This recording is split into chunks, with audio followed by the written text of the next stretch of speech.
always smile dan bercakap lemah lembut, sopan santun. Kita ingat orang kita dah paling okey dah. Tapi dekat sini, ya Allah, on the top. Dia macam berkali-kali ganda. Selamat siang Pak. Macam tu dia.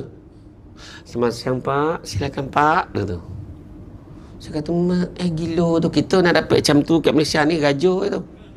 Selamat siang Pak. Silakan Pak. Dia tu. Terdapat sebuah video viral di media sosial yang menunjukkan seorang guru di Malaysia memberikan pujian serta klarifikasi positif terhadap orang Indonesia. Beberapa pihak di Malaysia, mulai dari tokoh politik, cikgu, ustadz, hingga media, sempat memberikan pujian kepada Indonesia, bahwasanya Indonesia orangnya ramah, sopan santun, jauh berbanding di negaranya. Keramahan masyarakat Indonesia memang sering menjadi alasan utama mengapa wisatawan dari Malaysia sangat betah berkunjung, di samping kemajuan infrastruktur dan teknologi yang pesat. Hingga tahun 2025 dan memasuki awal 2026, Malaysia tercatat sebagai negara penyumbang turis asing terbanyak ke Indonesia, mencapai sekitar 17% dari total kunjungan. Memang macam ni ke sikap orang dekat Indonesia ni? Cikgu ni 2 hari ni dah, berapa hari ni dah di Indonesia, semalam di Bandung dan hari tu di Bandung, hari ni cikgu di Jakarta dan esok cikgu masih di Jakarta juga. Apa sikap diorang lembut sangat, sopan santun, tata susila, customer service yang on the top. Ya Allah. Di kemana-mana kita pergi, kita pula rasa segan kalau kita nak tunjukkan muka macam ni. Kita kena tahu dah ni bila kita kat sini. Sebab dia orang mana-mana tempat pun semua always smile dan bercakap lemah lembut, sopan santun. Kita ingat orang kita dah paling okey dah. Tapi dekat sini, ya Allah, on the top. Dia macam berkali-kali ganda dekat seluruh negara ni. Ibaratkan macam semua tempat hotel. Kan dekat hotel kita selalu tengok orang senyum-senyum, customer service dia, hospitality dia on the top kan. Tapi kat sini dekat luar pun macam tu. Sampai kan cikgu pergi ke restoran, ada restoran tu kalau dekat Malaysia lah, kalau cikgu pergi dekat restoran, bila cikgu pergi dekat restoran, kalau lambat order apa ni, nak ambil order, kita marah tau. Kita akan rasa macam kenapa lambat sangat kita rasa nak complain. Adalah muka-muka yang akan kita tunjukkan. Terima kasih sekali lagi. Adalah muka yang akan kita tunjuk tu kan, muka stres kan. Tapi dekat sini kita nak marah pun segan sebab dia orang baik sangat. Dia datang tu dengan lemah lembut. Dia memang membuatkan kita rasa tak jadi nak negatif. Semuanya positivity yang kita spread, yang mereka spread sebenarnya. Kita pun terpaksa ikut apa mereka punya situation juga dekat sini. So, siapa anak-anak murid cikgu yang pernah pergi Jakarta, Indonesia, yang pernah pergi Bandung, ada tak awak merasai pengalaman yang sama? Kalau ada, sila komen dekat bawah. Biggest mission datang kali tu, memang cikgu nak datang Indonesia tu sebab nak datang ke Alam Moda tu.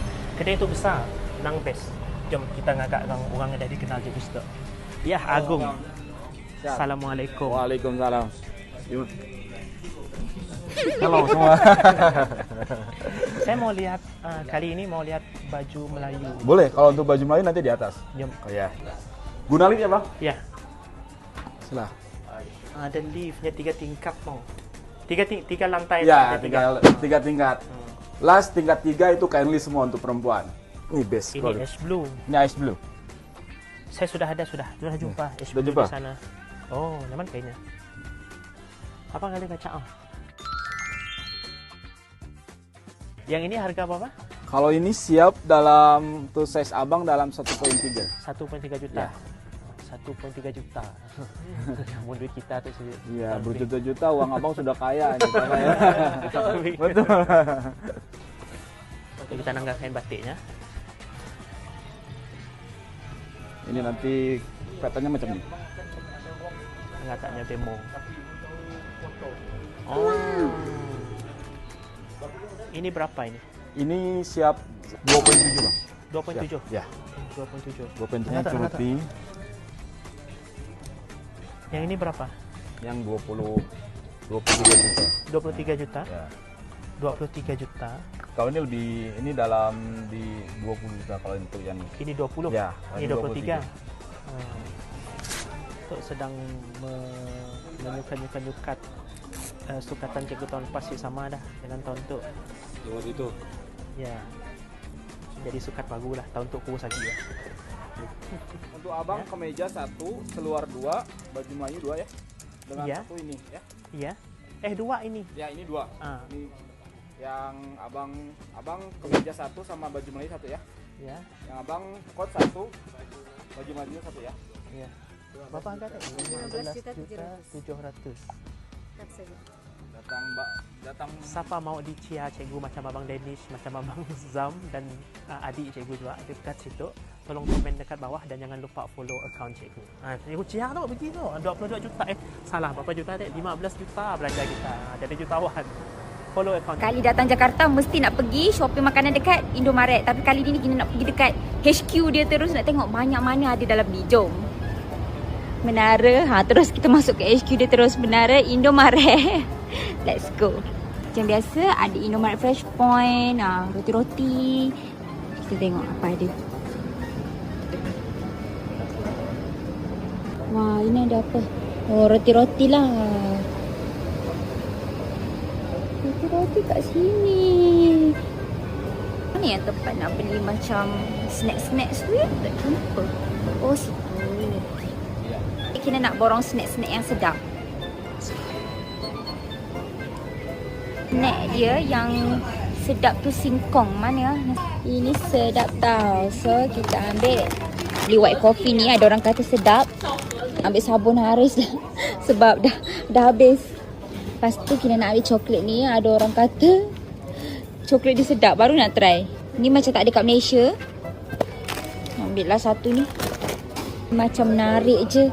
Apa ni macam ciomai rasa keju pedas. Apa ni macam menarik je. Ambil je lah. Sushi. Tada! Apa lagi nak beli ya? Ini korang pun tahu kan. Yang famous tu kita nak ambil yang keju banyak ni. Lepas tu nak ambil yang cheese bulldog ni. Sebab kita nak berok lagi, kita nak beli yogurt lah. Berok kecil ni. Nak suka. Ini, keramik ni wajib. Oh, yang sini. Satu. Lah, ini sajalah dulu korang. Nanti kalau kita tu nak lagi, singgah lagi. Dan total ni RM47. Dalam sen-sen lah. RM47. Okey tak?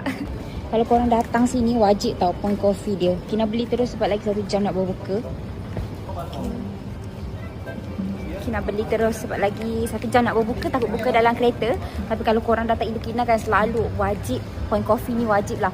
Teralah dia punya elemen latte. Semua benda sedap. Segala latte dia. Aku suka anak-anak muda doang. Anak-anak muda doang sangat-sangat ramah, sangat-sangat intelektual lah. Aku boleh cakap. Diorang suka berdiskusi. Aku suka benda tu. Di Indonesia memang wujud budaya-budaya macam tu. Dan kalau kita tengok dari segi ekonomi sekalipun, memang diorang punya support lokal ni lagi gila daripada Malaysia. Mungkin ada orang kata, oh sebab mereka ni lebih ramai berbanding Malaysia kan. Tapi kita problem ni adalah kita nak menyedarkan orang bahawa support lokal ni is very important compare kau beli barang-barang yang sangat-sangat branded dan sangat-sangat mahal sebenarnya kan. Tapi mereka berjaya mewujudkan komunitas, mewujudkan that ekonomi dalam pada masa membangunkan ekonomi SME ataupun ekonomi kecil ni. Itu is very important sebab yang membangunkan GDP negara ni adalah bukannya yang besar-besar tu kan, tapi adalah SME ni lah yang mengalirkan aliran duit keluar masuk ni. Itu yang penting kan. Tapi kat Malaysia kita agak kurang benda ni. Bukan aku nak kata orang Malaysia tak bagus ke, tak, cuma banyak kita boleh belajar daripada Indonesia ni sebenarnya. Sebab tu aku selalu pergi ke Indonesia, sebab aku suka melihat dan belajar. Sebab diorang ni kebanyakan brand, diorang ada brand barang outdoor diorang sendiri yang memang lama gila kan. Kita baru nak start, itu Decathlon yang control kan daripada front kan. Tapi diorang ada brand diorang sendiri dan brand diorang sangat-sangat bagus sebenarnya. Aku antara testimoni lah aku antara yang pakai lama dari 2015-2016 aku dah pakai barang-barang Indonesia outdoor ni, memang sangat-sangat bagus. Dan orang diorang sangat supportive. Pendaki-pendaki diorang, anak muda diorang memang beli barang-barang diorang. Itu yang aku harapkan sebenarnya, yang kita boleh belajar daripada Indonesia. Bukan dari segi barang dan juga ekonomi, tapi dari segi kesedaran pentingnya untuk support lokal punya produk ni sebenarnya. Banyak lagi kita kena belajar daripada Indonesia ni. Kita buang yang keruh, kita ambil yang jernih, dan yang bagus tu kita bawa balik kan, dan hidupkan dekat Malaysia kan. Aku harap kita dapat melihat sisi-sisi baik yang kita boleh bawa untuk membangunkan Malaysia dengan lebih baik, especially dari segi ekonomi dan juga komuniti.